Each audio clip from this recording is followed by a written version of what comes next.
You know, post-black and blackgaze get a bad rap in the black metal community. I cast thee out! And I've got 10 bands here that I think even the most cult of purists could love. And we're starting with Ultar.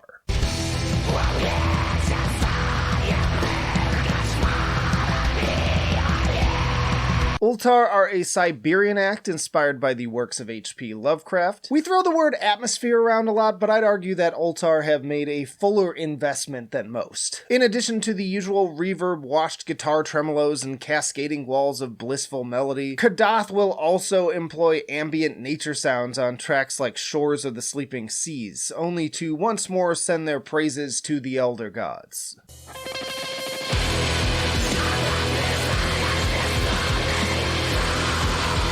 Nyarlathotep and the explosive Zaster are my personal favorites from that album, but 2022's At the Gates of Dusk really keeps the otherworldly menace going with others like My Rope and Midnight Walk and reminiscences of necromancy. There's like a fish with like a thing on its head and it's like, too scared, can't describe it. He looked at it and he went, I'm crazy now. Next up we have Au-Dessus.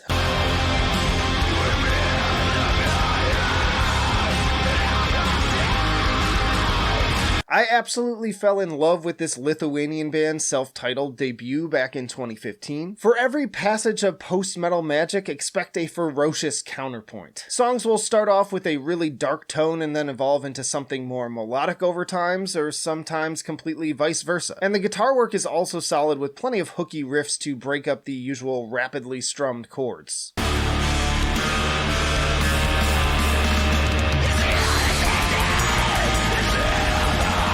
They followed this up with the full-length End of Chapter in 2017 and the Mend EP in 2022, which continue to lean heavily on harsh black metal screams and an excellent union of both progressive and atmospheric. A particularly chilling and haunting entry on this list. Next up is Underling.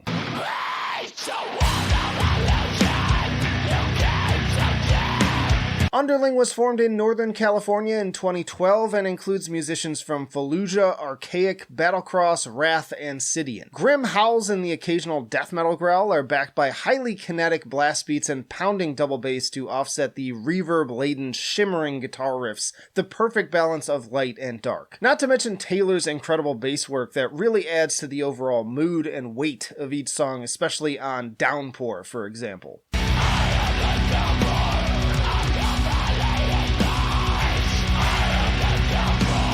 They've been AFK for a bit now, but both their Breathe Deeply EP and full-length Blood Worship are absolute must-listens. The overwhelming sense of melancholy really gets under your skin, and you're rarely far off from it bubbling over into bitter rage. Being miserable and treating other people like dirt is every black metal fans God-given right. Then we have Altar of Plagues.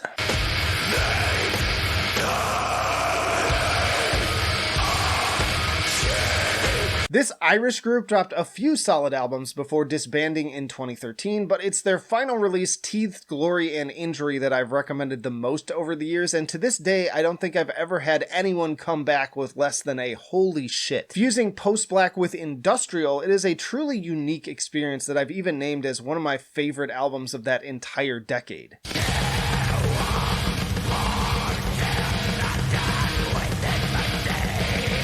Gone are the cascading tremolos and rhythm guitars, gone are the distant howls and blast beats, and what remains is a thumping, pulsating human heart in the pounding drums and accented starts and stops of the discordant guitar, accompanied by some of the most vile, contemptible black metal vocals I've heard since Gorgoroth hit the scene. I really wish someone would pick up this sound and run with it again, because damn could we use more. Just do it! Then we have Underdark.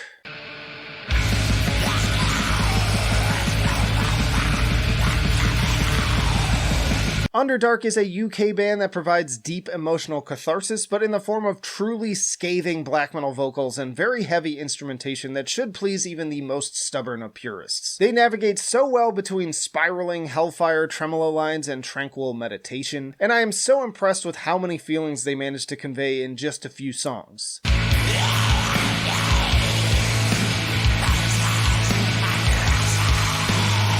I became aware of them with 2016's Morning Cloak, but since then they've dropped a really great full length in Our Bodies Burned Bright on Re-Entry. It's that classic icy Scandinavian aesthetic joined seamlessly with more modern sentiments, and furthermore, Underdark show us that you can be atmospheric without being repetitive. Yo, we're just halfway through, but if you're enjoying the video, give it a thumbs up and let me know your favorite post-black metal bands in the harsher side of the spectrum down in the comments. But next up, we have Woods of Desolation.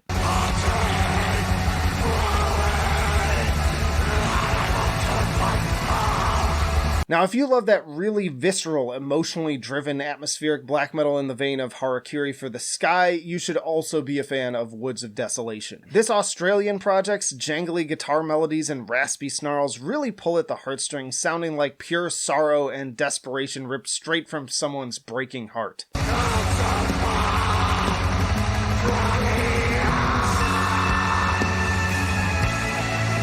But also little teases of hope come in the form of sparkly, shimmery, shoegaze-influenced guitars, but without ever losing that classic black metal grit and edge. It's familiar ideas conveyed in a manner much more grounded in the genre's original concept and aesthetic from the likes of Burzum. And the result is utterly captivating. It's beautiful. Getting a little wild here, we have White Ward.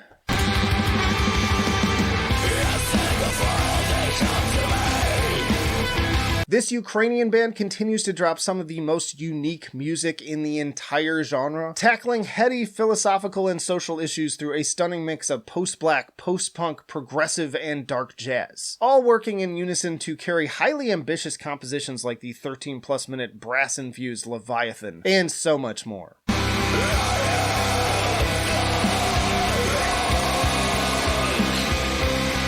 I also love the overall darkness of their 2017 effort Futility Report. White Ward proved that post-black music can be so much more than just the usual blueprint set by bands like Alcest and Deaf Heaven. It's high art that avoids pretension by also being deeply visceral and relatable in its seemingly bottomless sorrow.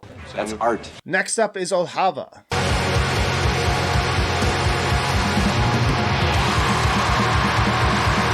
I saw a few requests for this Russian project, and as a relative newcomer, I was pretty floored upon seeing that they've dropped 5 full lengths since 2019. Their 2022 album Reborn is the definition of a slow burn, with pretty lengthy ambient sections spread throughout its sprawling 1 hour and 19-minute runtime. But patience will be rewarded, because when the climax arrives, it's always worth every second of the wait.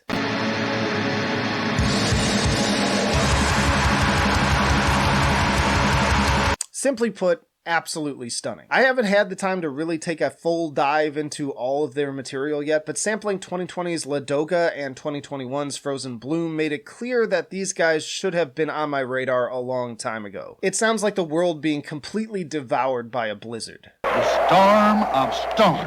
Then we have Frigoris.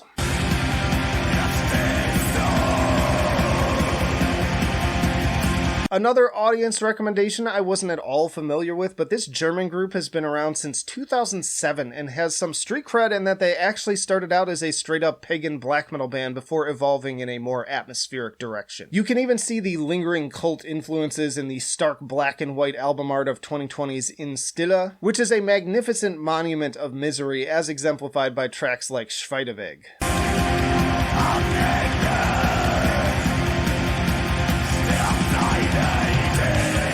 Very depressive stuff that should be just the ticket for even the most dejected corpse-painted individuals out there, and the perfect soundtrack for walking in a snow-covered forest by moonlight. Just maybe don't go alone.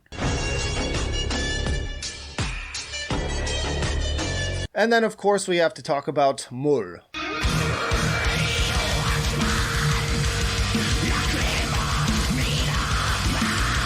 Jord and Diorama have very quickly made this Danish band my favorite in the genre overall in just a few years. Listening to the grim, cutting vocals of tracks like Storm or the violent guitar work of Vacuum, it's impossible to deny the pure black metal inspirations laced within their music.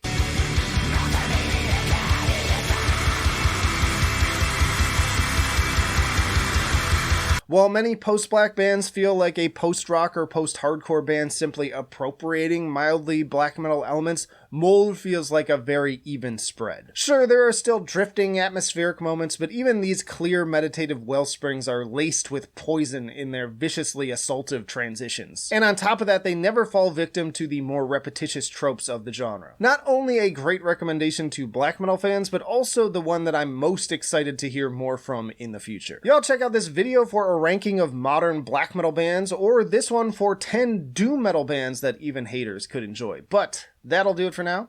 Flight of Icarus signing off. I will see you in the trenches.